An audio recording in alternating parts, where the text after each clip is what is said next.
أعوذ بالله من الشيطان الرجيم. إنا أرسلناك بالحق بشيرا ونذيرا، وإن من أمة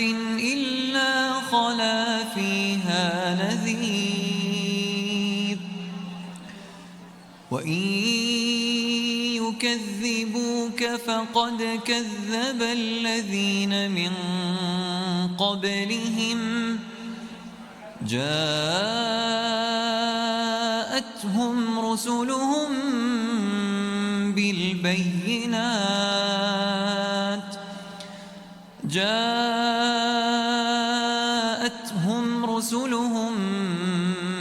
بالبينات وبالزبر وبالكتاب المنير،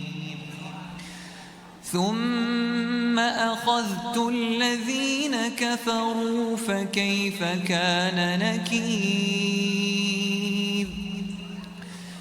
ألم تر أن الله أنزل من السماء ماء فأخرجنا به ثمرات مختلفا ألوانها، ومن الجبال جدد بيض وحمر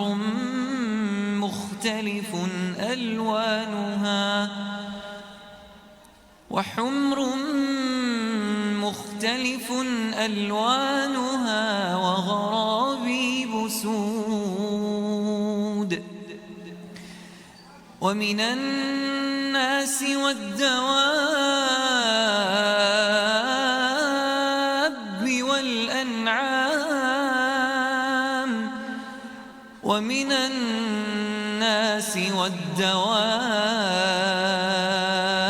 والأنعام مختلف ألوانه كذلك، إنما يخشى الله من عباده العلماء. إن الله عزيز غفور. إن الذين يتلون كتاب الله وأقاموا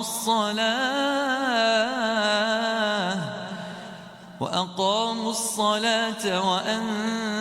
وأنفقوا مما رزقناهم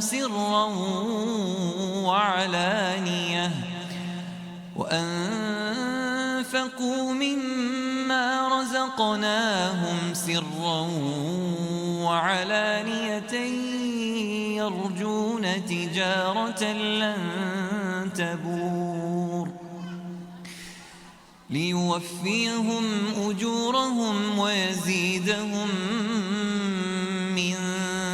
فضله، إنه غفور شكور. بەخێراتتانەکەین بۆ یەکەمین ئاهەنگی دەرچوونی خوێندکارانی قۆناغی چوارەم لە ئەکادیمیای شەرعی نووری حیکمە لقی سلێمانی.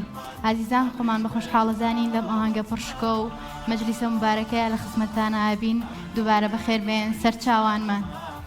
ئەمڕۆ لەم ئاهەنگەدا کۆبووینەتەوە هەتا پێتان ڕابگەێنین کە ئەم خاتونە ئەزیزانە هەمویان بێکەوە ئەم گەشتی زانستەیان دەست پێ کردووە. دەیانەوێت ڕێگاکانی چوونیان بەرەو بەهەشت ئاسانتر و نزیکتر بکەنەوە، ئەویش لەژێر ڕۆشنایی فەرموودەی سەروەرمان کە دەفەرمێت هەر کەسێک ڕێگایەک بگرێتە بەر بۆ ئەوەی علمی تیا فێر ببێت، ڕێگاکانی چوونی بەرەو بەهەشت ئاسانتر دەبێت. هەروەها دەزانین هەنگاونان بۆ زیادکردنی زانست و زانیاری وەڵامی فەرمانی خوددایە، وەقوڵ ڕەبی زیدنی علمە. بەڕێزان ئەم خاتونە سەنگینانەی کە لێرە ئەمڕۆ ئاهەنگی دەرچوونیان ئەکرێت نەیانەوێت تەنها لە ڕێگەی پۆشاک و سەرپۆشەکانیانەوە جیاواز دەرکەون، بەڵکو دەیانەوێت بەهۆی ئەو زانست و زانیارانەی کە ماوەی 4 ساڵە هەوڵی بۆ دەدەن و شەونخوونی بۆ دەکێشن لە نێوان کۆمەڵگەی کوردەواریدا بدرەوشێنەوە و ببنە پێشەنگێکی لێهاتوو بۆ نەوەکانمان هەروەکو خۆی پەروەردگار لە قورئانی بەرزی پیرۆزدا دەفەرمێت قل هل يستوي الذين يعلمون والذين لا يعلمون. ئەم خاتونە سەنگینانە ئاەتی والمؤمنون والمؤمنات بعضهم أولياء بعض يأمرون بالمعروف وينهون عن المنكر دەکەنە تاجێک بەسەر سەریانەوە و پەیامێکمان پێڕادەگەێن و دەڵێن کە ئێمەی ئافرەتان هیچمان لە پیاوان کەمتر نییە بەڵکو نیوەی کۆمەلگا و دایکی نیوەکەی تریشین. خاتونە زانستخوازەکان لێرەوە پێتان دەڵێن ئێوەن شایانی ئەوەن فەرشی سوورتان بۆ ڕابخرێت ڕێگای ماندووبوون و شەونخوونیتان گوڵباران بکرێت بە برژانگی چاومان تۆزی ڕێگای ماندووبوونتان بۆ بماڵین هەر بۆیە پێتان دەڵێن دەرچوونتان لێ پیرۆز بێت هەمومان دەست بە دوعا لە خۆی گەورە داواکارین ڕەنج و ماندووبوونتان ببێتە توێش و خیامەتتانی پێڕۆشن بکاتەوە. ئازیزان ئێستاش دەسەکەین بە بڕگەکانی ئاهەنگەکەمان و بە وتەی بە خێراتین دەست پێکەین لەلایەن زۆر بەڕێز پرۆفیسۆر یاریدەدەر دکتۆر زانا محەممەد ئەمین سعید بەڕێوبەری لقی سلێمانی دەستگای نوری حکمە با بفەرمێت. بسم الله الرحمن الرحيم يرفع الله الذين آمنوا منكم والذين أوتوا العلم درجات الحمد لله رب العالمين والصلاة والسلام على المبعوث رحمة للعالمين سيدنا ونبينا محمد وعلى آله وصحبه أجمعين مامۆستایانی بەڕێز بانخوازان نوێنەری دام و دەستگاکان مامۆستایانی نوری حکمە فێرخوازان باوکان و دایکان السلام عليكم ورحمة الله وبركاته. پڕبەدڵ بەناوی خۆم و سەرجەم برایانم لە مامۆستایان و لە فێرخوازانی دەستگای نوری حکمە و لە مامۆستایان و فێرخوازانی ئەکادیمیای زانست و شەرعەکان لە دەستگای نوری حکمە بەخێراتنتان دەکەین یەخوا بەخێر بن سەرچاوماناتن بۆ بەشداریکردن لە یەکەمین ئاهەنگی دەرچوونی ئەکادیمیای زانست و شەرعەکان ئەو ئەکادیمیایی کە وەکو پێویستیەک پرۆگرامێک بوو لە نوری حکمە دەبوایە هەبێت بۆ تەواوکاری لە خوێندنی پرۆگرامی منداڵان و نەوجەوانان و گەنجان دوای ئەوەی کە فێرخوازەکانمان ئەم مەجالە پەروەردەیان بڕی و الحەمدولیلا لە مەجالی قیراءە و قورئانە کەسانێکی ئەستێرە و ناودار و شارەزا بوون بەڵام هەستمان بە نەقسێک کرد بە کلێنێک کرد لە مەجالی زانستە شەرعیەکاندا لەوەی کە لە خوێندکارەکانمان لە فێرخوازەکانماندا هەبوو بۆ پێی کە فێرخوازەکانی ئێمە دوای وەرگرتنی ئیجازە دەبنەوە بە مامۆستا و هەر لە نوری حکمە و لە بنکەکانی تر خزمەت دەکەن پێویستیان بەوە بوو لەو مەجالەشە کەسانی شارەزا بن و لە ئاگایان لە زانستە شەرعیەکان هەبێت. لەم سۆنگەیەوە لە ساڵی 2021 وەکو ئیدارەی نوری حکمە بڕیاری دامەزراندی ئێمە ئەکادیمیایەماندا سپاس بۆخوا ئیقبالێکی باشی لەلایەن فێرخوازانەوە لەسەر بوو و سەرەتا تەنها فێرخوازی نوری حکمە و ئەوانەی کە تەڵەبی قیراءە و ئیجازەی قیراءیان هەبوو ئەوانە بۆیان هەبوو وەربگیرێن دواتریش مەجالێکی تیا بوو بۆ کەسانی تر بەمەرجێک بێن لە بەجالی قورئان خوێندنا دەرس بخوێن و ئیجازەی قیراءە وەربگرن تەلەبەما وەرگرت. سپاس بۆخوا لە ئێستادا ئەکادیمیاکەمان 183 فێرخوازی هەیە ئەمڕۆ لە خزمەتتانە 54 لەو فێرخوازانە تەخەڕوج دەکەن و ئاهەنگی دەرچوونیان بۆ ساز دەکرێت لێرە دوای کە کۆمەڵە گوانەی باشیان خوێندووە سپاس بۆخوا کە ئاماژەی پێکرێت دواتر لە جەنابتان دەیبیستن ئێمە پڕبەدڵ پیرۆزباییان لێ دەکەین دوعای خێریان بۆ دەکەین پیرۆزبایی لە خۆمان دەکەین پیرۆزبایی لە دایک و باوکیان دەکەین پیرۆزبایی لە شارەکەشمان دەکەین بۆی کە 54 خوشکی بەڕێز لە ئەوانەی کە پەیامدارن قورئانێکی باش ئەزانن مامۆستای قیراءە و قورئانن 4 دانە ساڵ بێ ماندوو بوون لە بەردەم مامۆستا بەڕێزەکاندا علومی شەرعی و زانستەکانیان خوێندووە بێجگەرەوەی کۆمەڵێک ڕاهێنانی تریشیان پێکراوە ئەوەی ئێمە ناسیومان و لەگەڵیان نابووین و وانەمان پێوتون خوشکانێکی پەیامدارن بە مەبدەئن مقدساتی خۆیان خۆشەوێت خاک و نیشتیمانیان خۆشەوێت کەسانێکی نەلەخشا و دامەزراون هیوامان پێیانەکە شارەکەمان ئینشاءڵڵا پڕشنگدار بکەن و هەموو لایەک سوودیان لێ ببینێت. جێخوێتی سپاسی بەڕێوەبەری ئەکادیمیا جنای مامۆستا وەزیرە بکەین وەزیرە محەممەد کە خوای گەورە پاداشی باتەوە لە ماوەی ئەم 5 ساڵەدا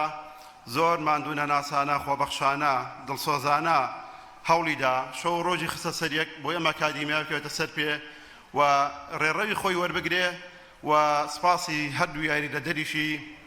بەڕێزان مامۆستا ڤیان و مامۆستا بەهار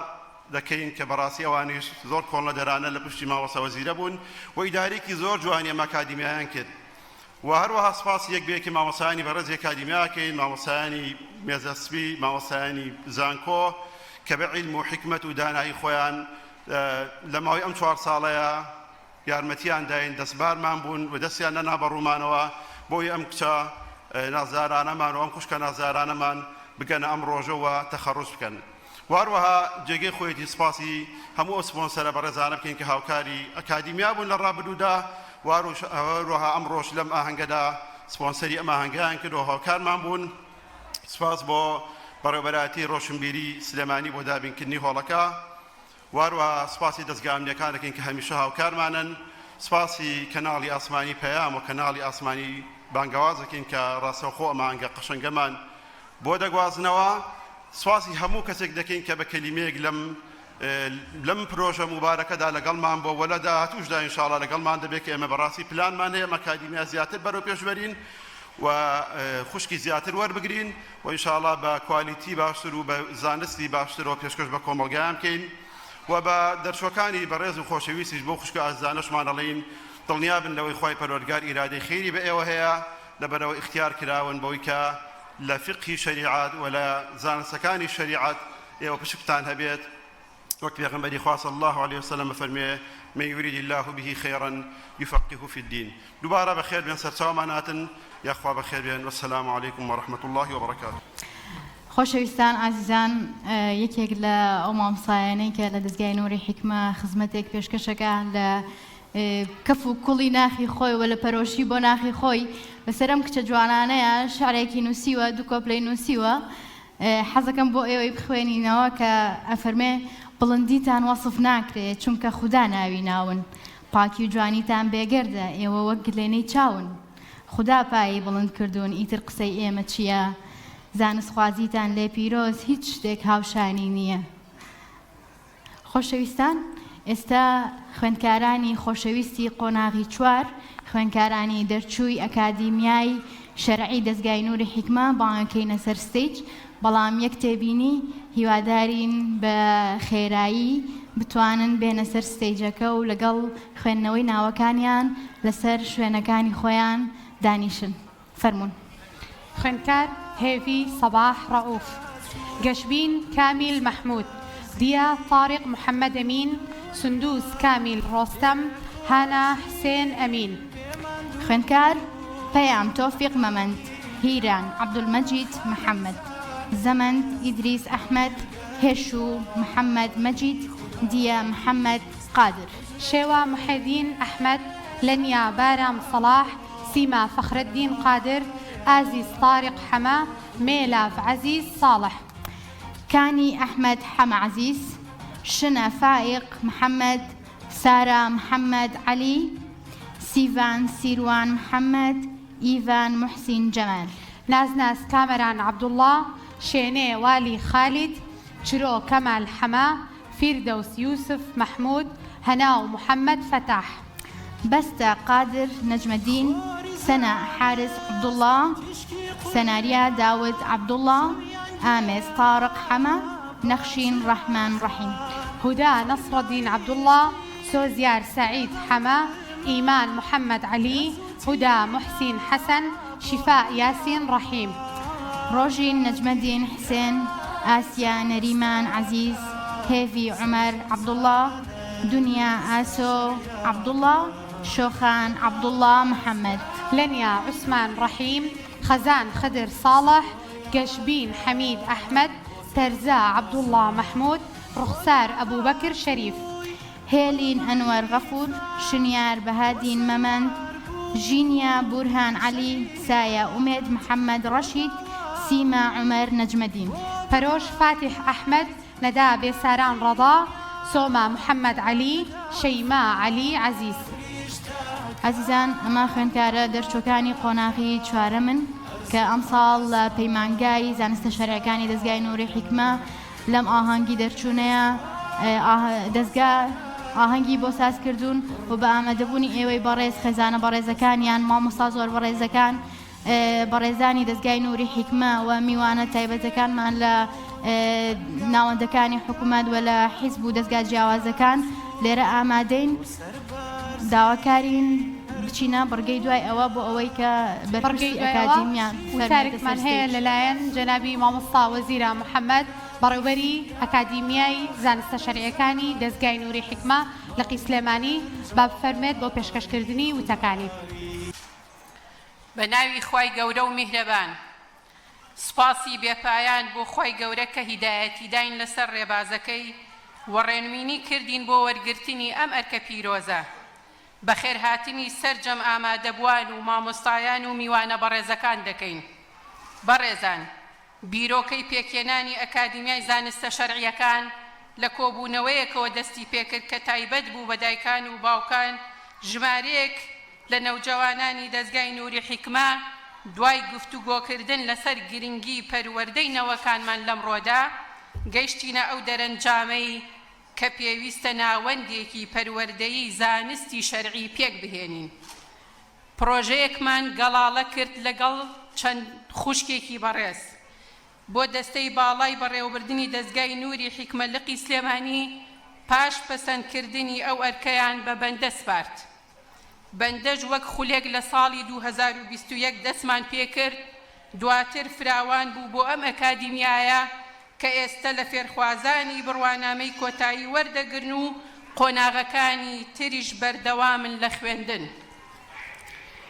جێخۆیەتی لێرەوە دوای سپاسی خوای میهرەبان زۆر سپاس و دەستخۆشیم ئاڕاستەی سەرجەم برایان و خوشکانم دەکەم کە هاوکار و دەستبار بوون بۆ سەرکەوتنی ئەم پرۆژە پیرۆزە. بەڕێزان، لەم ئەکادیمیایە 24 مامۆستا لە برایان و 14 مامۆستا لە خوشکان پرۆگرامەکانیان وتۆتەوە و خزمەتیان کردووە. ئامانجمان لەو ژمارە زۆرەی مامۆستایانی بەڕێز ئەوە بووە کە فێرخوازەکانمان ئەزموونی زۆرترین مامۆستا ببین و لێی بەهرەمەند بن، چونکە ئەمانە فێرخوازی ئەمڕۆ و مامۆستای داهاتوون. سوپاسی زۆرم بۆ سەرجەم مامۆستا بەڕێزەکان کە هەر یەکەیان پێگە و پلە و پۆستی زانستی جۆرە و جۆریان هەبووە بە دڵسۆزی و لێبڕانەوە ڕۆڵی گەورەیان بینی بۆ سەرخستنی ئەم ئەکادیمیایە بە خۆبەخشانە و لە بەرخاتری خوا. ئەکادیمیاکەمان تا گەیشتە ئەم قۆناغا ئاسان نەبوو، بۆیە ئێمە وەک ئیدارە هەموو ناڕەحەتیەکانمان کردە قوربانی بەرهەمەکەمان لە دنیا و پاداشتمان لە دواڕۆژ. ئەم فێرخوازانەمان کە دانیشتون لێرە ئەبێ لای هەمومان ئاشکرا بێ کە فەرشی سووریان بۆ دانەخرابوو و فەرمووشیان لێ نەکرابوو بۆ بڕینی قۆناغەکان، کەوابوو هەر یەکەیان لە پاش بڕینی 4 ساڵ کە هەموو شەمەیەک هاتوون بۆ ئەکادیمیا لە سەعات 8:30 تا 12:30 دەرسیان خوێندووە و بە کۆمەڵێک ئیلتیزاماتی تریشەوە هەر یەکەیان چیرۆکێکی تایبەتیان تۆمار کردووە لە ئەرک و بەرپرسیارەتی و قورسایی ژیان و کۆڵنەدان. پێم باشە چەند دیمەنێکی جوانتان بۆ بگوازمەوە کە بە چاوی سەر لەم فێرخوازانە بینیومانە. بەڕێزان، جێگەی دڵخۆشیای ئەم ئەکادیمیایەمان لە پیرەمەگرون و هەڵەبجە و عەربەتەوە فێرخوازمان هەیە و دێن لەگەڵمان بەردەوامن. لەم پەڕی شار بۆ ئەو پەڕ لە تاسوجە و ڕاپەڕین هەتا ژاڵە و قەرەتۆغان خوێندکارمان هەیە و زۆر بە جددی پابەندن لەگەڵمان. فێرخوازمان هەیە لەگەڵ ئەوەی کە ژیانی هاوسەری پێکێناوە لە ماوەی ئەم 4 ساڵەدا 2 مناڵیشی بووە دەوام و دوکتۆرەش بووە. ئەلحەمدولیلا زۆر بە جوانی قۆناغەکانی بڕیوە و سەرکەوتوو بووە و پلەی نایابی بەدەستێناوە. فێرخوازمان هەبووە لەگەڵ زانکۆیە دەستی بەم ئەکادیمیایەش کردووە. ئەمساڵ 2 بڕوانامەی تەخەڕوجی وەرگرتووە کە جێگەی دڵخۆشیە و هەمانە لە ناویشیانە لە ماوەی ئەو 4 ساڵە یەک غیابی نەبووە و کەمترین مۆڵەتی هەبووە کە بەڕاستی جێگەی شانازیە و ئەبێ شانازیان پێوە بکرێ. نمونەی ترمان هەیە لە فێرخواز لە قۆناغی یەکەوە هەتا قۆناغی چوار زۆر سەخیانە ئەو زانستانەی فێری بۆ لە گروپەکەیە پەخشی کردو بۆ هاوڕێکانی زۆر بە جوانی ئەدای ئەکرد وەکو مامۆستا بۆی شەرحەکردن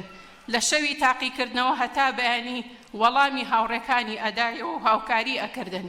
ئەمەش بووە هۆکاری ئەوەی کە هیچ لە زانستەکەی خۆی کەم نەکە بەڵکو ببێت لە یەکەمەکان بەڕێزان گەنجان لە هەموو سەردەمێکدا پێشەنگی گۆڕانکاری بوون ومێدەوارم ئەم گەنجانش ببنە هەوێنی گۆڕانکاری ئەم سەردەمە داواکانم بۆ برایانی دانیشتووی ئاهەنگەکەمان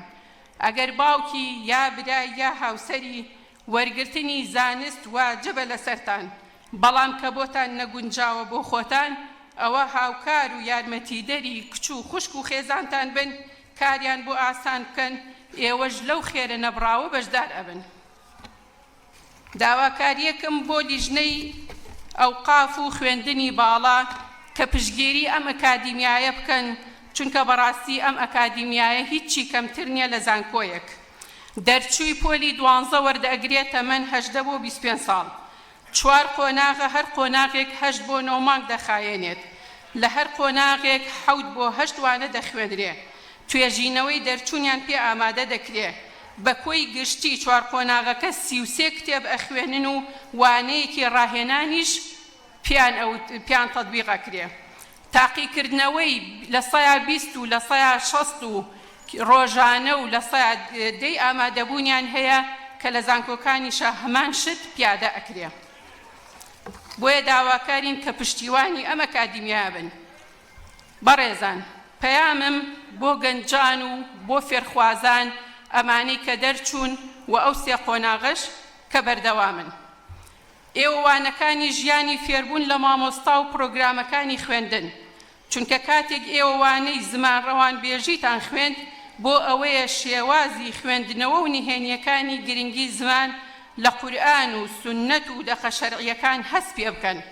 قورئان فێربوون بۆ ئەوەی بیکەنە چرایەکی ڕووناککەرەوە هەمیشە لە پێشتانەوە بێت و ڕێگاتان بۆ ڕووناک بکاتەوە فەرمودەتان خوێندووە بۆ ئەوەی بە جوانی ماناکانی قورئان و ڕاوەی قەشەنگی لێوە فێر ببن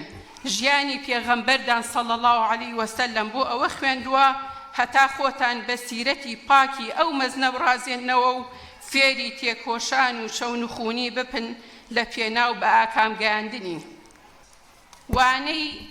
وانەی تەفسیرتان خوێندووە بۆ فێربوونی مانا و مەبەستەکانی قورئان و دۆزینەوەی گەوهرە شاراوەکانی دەریای وەحی و هەموو ئەمانە و زیاتریش لەوانەی پەروەردەدا دەبنە سێبەرێک هەتا تۆی ئازیز ببیتە پێشەنگێکی ڕاساڵ و ڕەسەن بە شوێن پێی پێغەمبەر درودی خوای لەسەر بێ پێغەمبەری ئازیز و هاوڵ و هاوسەرە ئازیزەکانیدا گوزەر بکەن لە کۆتاییدا دەڵێم ئەم زانستانە ببێتە بەڵگە بەدەستانەوە بۆ ڕازیکردنی ذاتی خۆی والسلام عليكم ورحمة الله وبركاته. ئازیزان ئەچینە لای وتەی هاوبەشی بەڕێوەبەرایەتی گشتی ئەوقاف و ئەوقافی سلێمانی وەلقی سلێمانی یەکێتی زانایان داواکاری نوێنەریان بفەرمێت بۆ پێشکەشکردنی وتەکەیان. بسم الله الرحمن الرحيم. الحمد لله الذي هدانا لهذا وما كنا لنهتدي لولا أن هدانا الله والصلاة والسلام على سيدنا ومقتدانا محمد رسول الله وعلى آله وأصحابه ومن والاه. مامۆستایانی ئاینی قەدرگران و خۆشەویست، برایان و خوشکان، میوانە ئازیزەکان، ڕێخەرانی ئەم مەراسیمە شایستە و شکۆدارە لە دەستگای نوری حکمە، السلام عليكم ورحمة الله وبركاته جميعا. لبونيكي آوا پیرۆز و مەراسیمێکی شایستە و شکۆداردا ڕێگان بدەن بە ناوی برایانی بەڕێزم لە لقی سلێمانی یەکێتی زانایانی ئاینی ئیسلامی کوردستان، بەڕێوەبەرایەتی گشتی ئەوقافی سلێمانی کاک حاجی هاوژین و بەڕێوبەرایەتی ئەوقافی سلێمانی مامۆستا مەلا عەباس ئەنجومەنەکانی فتوای باڵای کوردستان و فتوای شاری سلەیمانی لە ناخی دڵمانەوە پیرۆزبایی لەو پۆلە خوشکە بەڕێزە بکەین کە ئەمڕۆ لەم مەراسیمە شایستە و شکۆدارەدا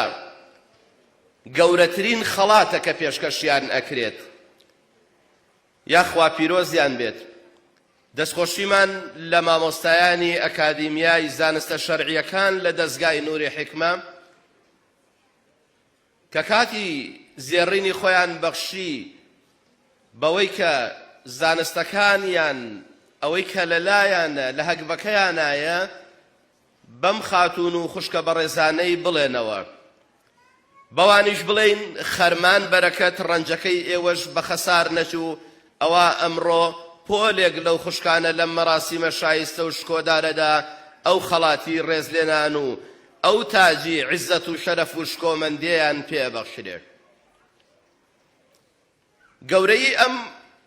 بۆنە و گەورەی ئەم ئاهەنگە شایستە و شکۆدارە قورئان شاهدی بۆ دەدات. شهد الله أنه لا إله إلا هو والملائكة وأولو العلم قائما بالقسط. كالدواي خواو فريشتكان زانایان و ئەهلی زانست و علم و زانستە شەرعیەکان ئەوانن کە شاهدی لەسەر یەکتاپەرستی ذاتی پاکی پەروەردگارەدەن.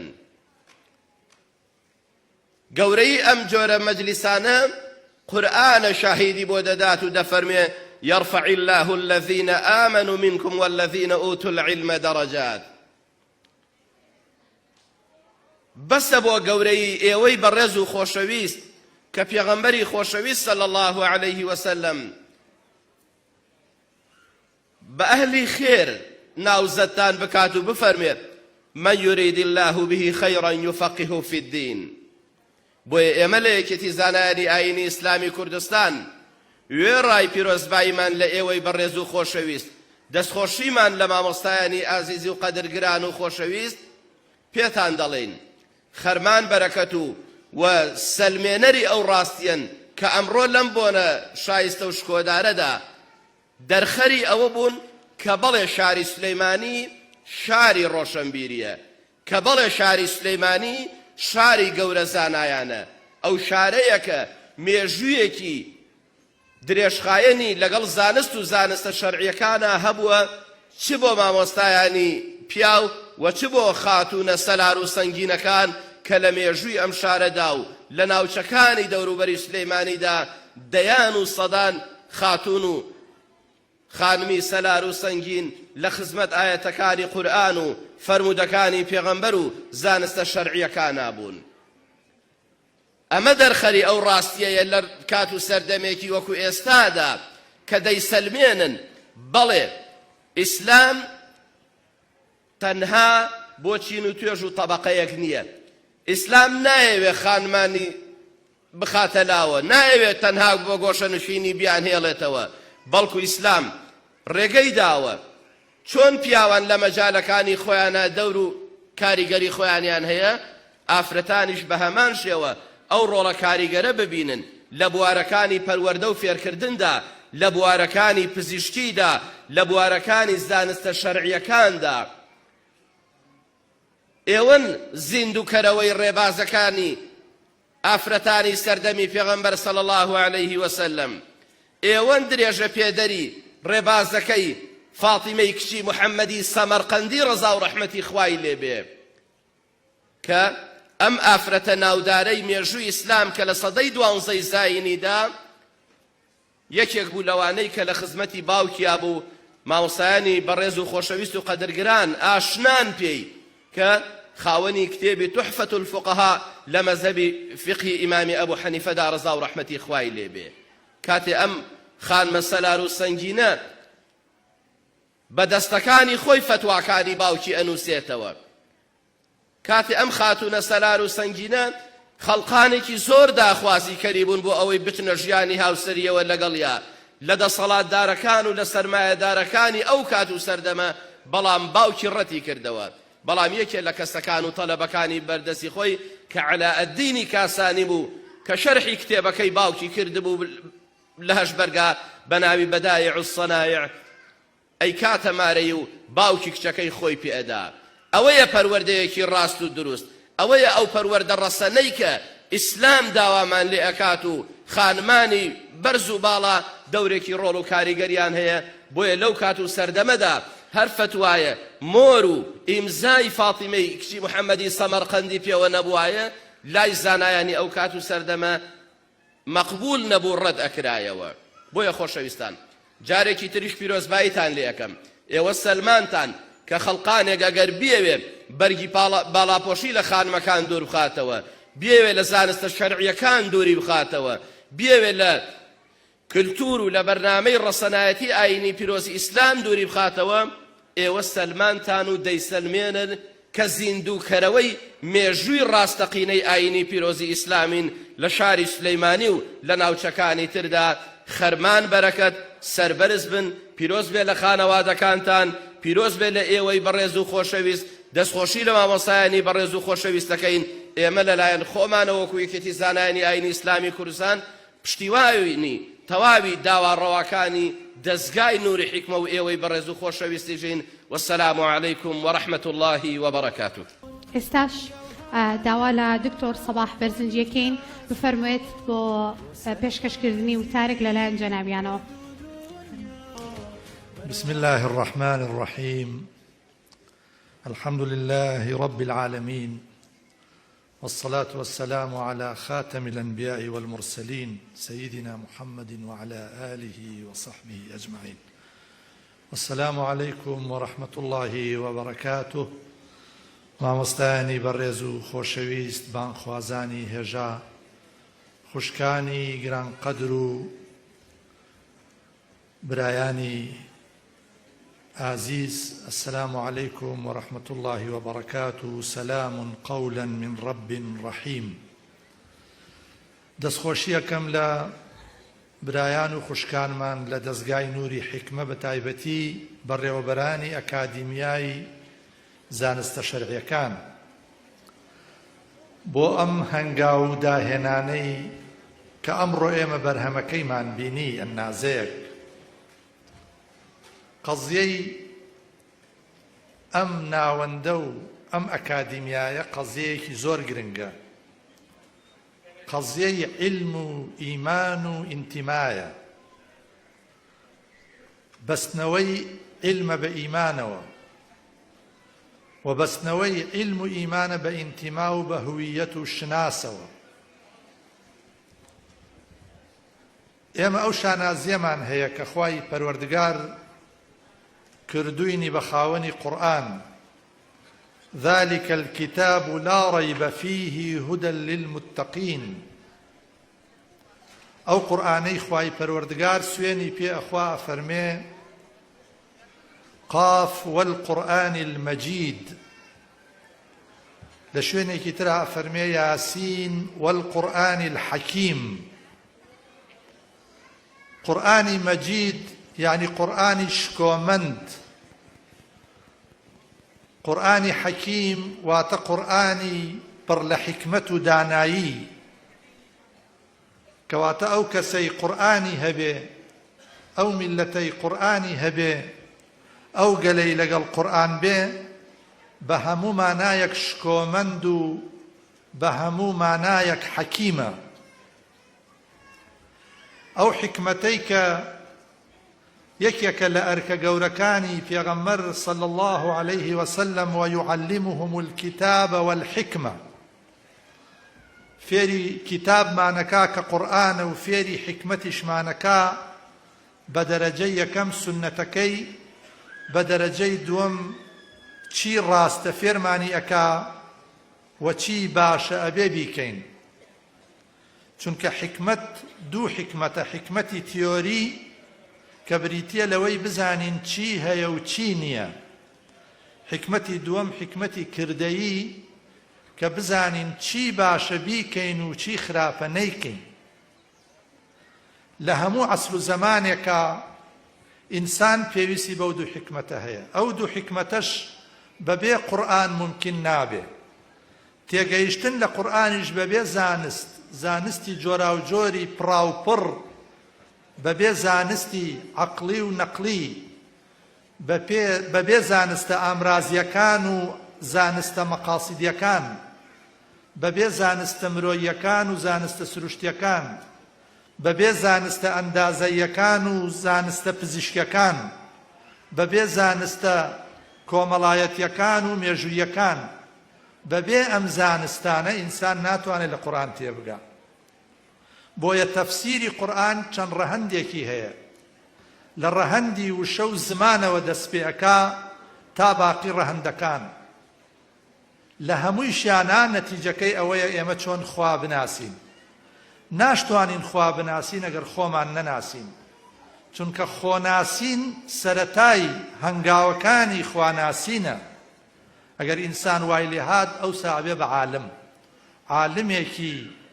عامیلی عاریفی متحقق، ئەوەی کە ئەبێ بەوەی ئینسان بیکاتە سەرمەشق، بیکاتە نمونە و قودوە بۆ ژیانی خۆی. بۆیە بەڕاستی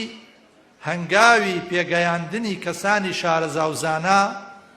لە ناو میلەتی کووردا کە لە کۆنەوە کاروانێکی دوور و درێژە و دەستی پێکردووە و ئێستاش دڵخۆشین بەوەی بەردەوامە،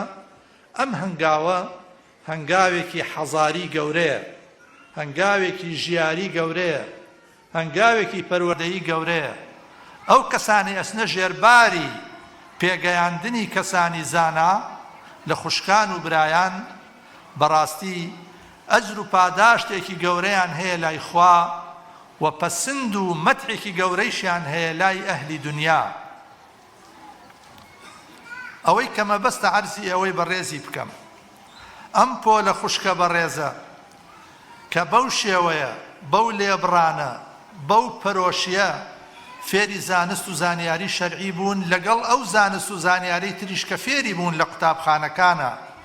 یا لە زانکۆکانە، ئەبن بە خاوەنی دوو باڵ، باڵی علمی هاوچەرخ و علمی سروشتی و علمی ئەکادیمی، لە هەمان کاتا خاوەنی علمی شەرعی، ئەو علمە شەرعیەی کە سنوور و کۆبەندی بۆ نییە،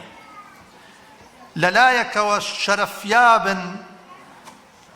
لەلایەکەوە بەرپرسیارن، چونکە ئەو بڕوانامەیە کە ئینسانێک وەری ئەگرێ لەلای زانایەک یا چەند زانایەک، لەلایەکەوە تەشریفە و پێی گەورە ئەبێ، لەلایەکەوە تەکلیفە و بەرپرسیارەتی ڕووی تێیەکە. تەشریفەکە لەوایە ئینسان ئەچێتە ڕیزی گەورە ئینسانەکانی مێژووی مرۆڤایەتیەوە، لە علومی شەرعیە ئەچێتە کاروانی ئەبوو بەکر و عومەر و عوسمان و عەلی، ئەچێتە ناو کاروانی سەحابە و تابعین و ئەئیممەی موجتەهیدین، ئەبێ بە قوتابی لە زنجیرە کاروانی ئەبوو حەنیفە و مالیک و شافعی و ئەحمەد ڕەزا و ڕەحمەتی خوا لەسەر هەمویان بێ. و ئەم ئەڵقە و زنجیرەیە بەردەوام بووە تا ئێستاش لە کوردستانە. ئێمە لە کوردستانە وەکو باقی پارچەکانی جیهانی ئیسلام مەجموعەیەکی زۆر زانامان هەبووە لە هەردوو ڕەگەز، هەرچەندە دەرفەتی خوێندن بۆ ڕەگەزی خوشکان کەمتر بووە، بەڵام هەمیشە لە ناو ئەوانیشە کەسانێک هەڵکەوتون کە بە معنای کەلیمە ئەهلی علم بوون، ئەهلی تەفسیر بوون، ئەهلی حەدیث بوون، ئەهلی فقه بوون، ئەهلی ئەدەب بوون. لە ناو عورەفا و متەسەویفەشە وەکو نەفەحات الئونسی جامی باسی ئەکا، ئێمە دەیان ئافرەتی ناسک و عابد و ئەولیای خوامان هەبووە. جا بۆیە ئومێدەکەین ئەم کاروانە بەڕێزە بەم شێوە هەر بەردەوام بێ و هەر بەردەوام بێ تا ئەو ڕۆژەی کە خوای پەروەردگار ئەم زەویەی ئەبەخشێ بە ساڵحانی خۆی و ئەیان کا بە میراتگری ئەنبیا و ئەولیا و سولەحا. بۆیە بە ناوی سەنتەری زەهاوی و بە ناوی هەموو کەسێکی دڵسۆزی ئەم کوردستانەوە ئەو شەرەفەم هەیە کە من پیرۆزبایی لەم خوشکانە بکەم و پیرۆزبایی لە دەستگای نووری حیکمە و ئەکادیمیای زانستە شەرعیەکانی نووری حیکمە بکەم کە توانیویانە ئەم داهێنانە 4 ساڵ لەمەوە پێش دەست پێ بکەن و ئینشاءڵڵا لە داهاتووشە قۆناغ بە قۆناغ، چونکە خوا فەرمێ فإذا فرغت فانصب کاتێک کە لە قۆناغێ تەواوە بی شەرەفمەندە بی شەهادە وەرەگری و بڕوانامە وەرەگری معنایەوە نییە ئیتر کاری تۆ کۆتایی هاتووە معنایەوە نییە خوێندن تەواو لە قۆناغێکەوە پێ ئەنەیتە قۆناغێکی تر چونکە العلم بحر لا ساحل له علم و زانین دەریایەکە کەناری نییە کۆتایی نایە وەکو ژمارە سروشتیەکان وایە لە یەکەوە دەست پێ ئەەکەی بەڵام تابێنی هایەت ئافرین بۆ ئەو کەسەی کە لە خوێندنە چڵێس و نەوسنە لە خوێندن و لە وەرگرتنی زانیاریە ئەڵێ هەل من مەزید لە خوێندن و لە زانیاریە هەمیشە بە تەمای باڵای بەرزتر و بە تەمای ئەنجامی زیاتر و دەستکەوتی زیاترە ئینشاءالله دوای ئەم قۆناغی تریش دەست پێ ئەکەن ئەو خوشکانەی تریش لە قۆناغەکانی ترا ئینشاءالله تەخەڕوجەکەن و ئەبنە نمونە و سەرمەشق بۆ باقی خوشکان و بۆ هەموو دڵسۆزان و بۆ هەموو میلەتی کورد لە هەر چوار پارچەی کوردستانە کە ئێمە بەڕاستی شانازیەکەین بە شناسی ئاینیمان بە شناسی عەقیدەیی و بڕواییمان بە قورئان و بە سوننەت و بە سیرەت بە ئەخلاقی جوان و بە ڕەوشتی بەرز بە تاریخی پڕ لە شانازی زانایانمان لە هەردوو ڕەگەز و ئینشاءالله ئەم تۆمارە ڕۆژ بە ڕۆژ زیاتر و درێژتر و بەردەوامترە بێ والحمد لله رب العالمين وسلام على المرسلين والسلام عليكم ورحمة الله وبركاته. زۆر سپاس بۆ مامۆستای گەورەمان جەنابی دکتۆر سەباح بەرزنجی پرۆفیسۆر و هەروەها بەڕێوەبەری سەنتەری زەهاوی بۆ توێژینەوەی زانستی. زۆر سپاس دەکەین جەنابی پرۆفیسۆر. عەزیزان حەزەکەم بیرتان بخەمەوانێ ئێمە زۆر بە جددی سوورین لەوەی کە بتوانین سود لە هاوکاریەکانی ئێوە ببینین و بیکەین بە دیاری و خەڵات بۆ هەوڵ و کۆشش و ماندووبوونی 4 ساڵی ئەم خوێندکارە بەڕێزانە دوای ئەوە ببێ بە هاندان بۆ ئەو قوتابیانەی لە قۆناغ 1 و 2 سێن لە ئێستاە لە ئەکادیمیا و بێ بە هاندانێکی تر بۆ ئەو بەڕێزانەی کە لێرەن دایک و باوکن خوشکنیان کەسێکی ترن بتوانن بەشداری لەم ئەکادیمیایانە بکەن لە ڕووی زانستی شەرعیەوە خۆیان بەرەو پێش برن دڵنیام ئەمرەکانی ئێوە دیارەکانی ئێوە هاندانێکی زۆر گەورە بێ بۆ ئەم قوتابیانە و بۆ ئەوانش کە قوتابی قۆناغەکانی ترن و حەزەکەم پێتان ڕابگەێنم باوکێکی بەڕێز باوکێکێک لە قوتابیەکان ئەمرێک کردووە بە دیاری بۆ کچەکەی ئێمە لێرە ڕایەگەێنین لە کاتی خۆیان بەڵام حەزەکەم ئەوشتان پێ بڵام تەواوی قوتابیەکان کچی ئێوەن حەق خۆیەتی بتوانن دیاریەکانتان پێشکەشیان بکەن لە ئێستا و ببێ بە هاندانێک بۆ هەموو ئەو بەڕێزانی کە ئێستا لێرە ئامادەن جابیری لێ بکەنەوە زۆر بە جددیش بیری لێ بکەنەوە. بەڵێ بەڕێزان یەکێکی تر لە بڕگەکانمان ئێستا پێشکەشتانەکەین داوا لە جەنابی مامۆستا محەممەد شیمەنیەکەین بفەرمێت بۆ بەخشینی سەنەدی فەرموودەی المسلسل بالفقهاء الشافعية بۆ دەرچوانی ئەکادیمیا. بسم الله الرحمن الرحيم الحمد لله وصلى الله وسلم وبارك على رسول الله نبينا محمد وآله وصحبه وسلم أجمعين. بەڕێزان بەو پێی کە ئەم قوتابیە بەڕێزانە 4 ساڵە خەریکی خوێندنی زانستە شەرعیەکانن و دەیان کتێبیان خوێندووە و زۆر بەهرەمەند بوون لە ئەو کتێبانە و لە فقی ئیسلامیە پێم باش بوو وەکو ڕێزلێنانێک وەکو دەستخۆشیەک وەکو هاندانێک ئیجازەی حەدیثی المسلسل بالشافعية پێشکەشیان بکەم بە ئومێدەوەی کە ئینشاءڵڵا ئەو سەنەدە پیرۆزە ببێ بە بەرەکەت لە ژیانیانە و ببێ بە هاندان بۆ ئەوەی کە ئینشاءڵڵا لە داهاتووە زیاتر گرنگی بە علومی شەرعی بدەن کە حەدیثی المسلسل بالشافعية فەرموودەیەکە کە هەموو ڕاویەکانی فقەهای شافعی گێڕاویانێتەوە هەر لە ئیمامی شافعیەوە تا گەیشتووە بەدەستی بەندە یەک ئەو زانایانە هەمووی فەقیهی شافعی بوون دەست بە دەست گێڕدراوەتەوە و تا گەیشتووە بەدەستی ئێمە. سەنەدەکەیش بەم جۆرەیە کە لە خزمەتتانە بە خێرایی خوێنمەوە. الحديث المسلسل بالشافعية أخبرنا به شيخنا المعمر قاسم بن إبراهيم بن حسن البحر القديمي اليمني الشافعي قال أخبرنا به شيخنا مفتي الشافعية بزبيدة محمد بن سليمان الإدريسي الأهدل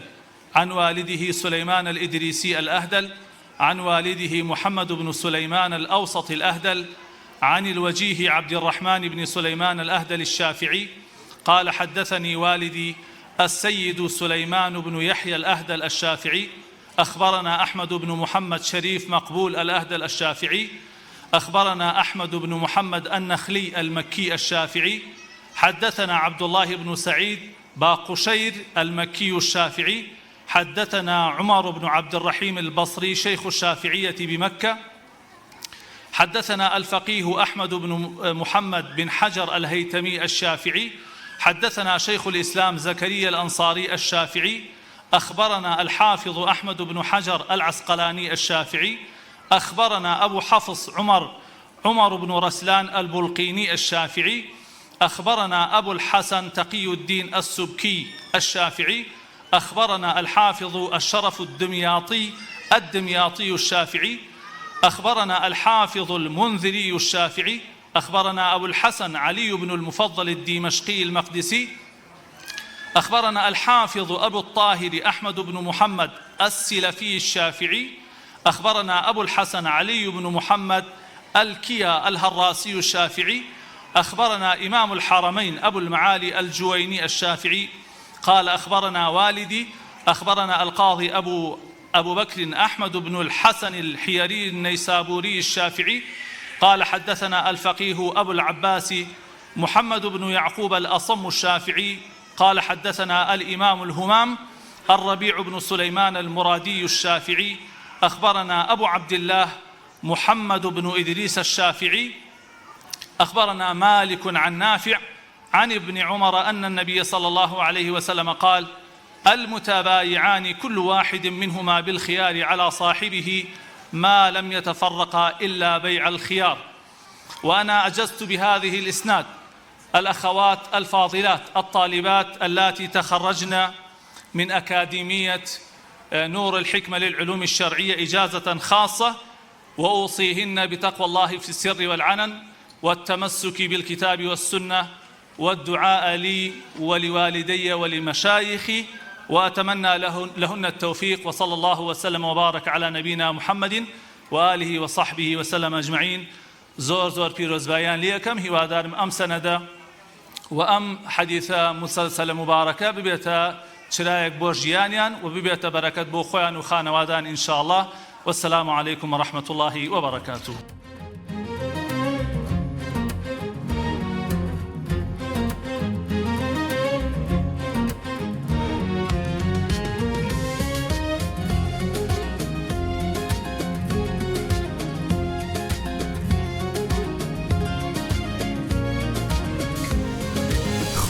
زانست تشکی قرآن شویان گێڕا